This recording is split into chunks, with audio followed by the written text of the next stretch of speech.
Hey guys, welcome to another video. Today I'm going to show you an alternative option to install Facebook Lite in your iPhone. It's because the Facebook Lite application itself is not available on iPhone. I'm going to show you a trick that you can use so that you don't need to install the big Facebook application. So first head to Safari. From here, go to facebook.com. And after heading to facebook.com, once it's loaded, click on the three dots and then you need to click on share.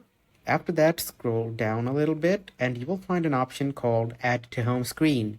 Now make sure that you select add to home screen. You can rename this Facebook or Facebook Lite and then make sure you select open as web app. After that, click on add.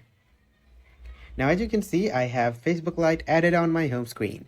Now let's go ahead and open Facebook Lite. Now as you can see guys, this web app is acting as the Facebook Lite version on my iPhone.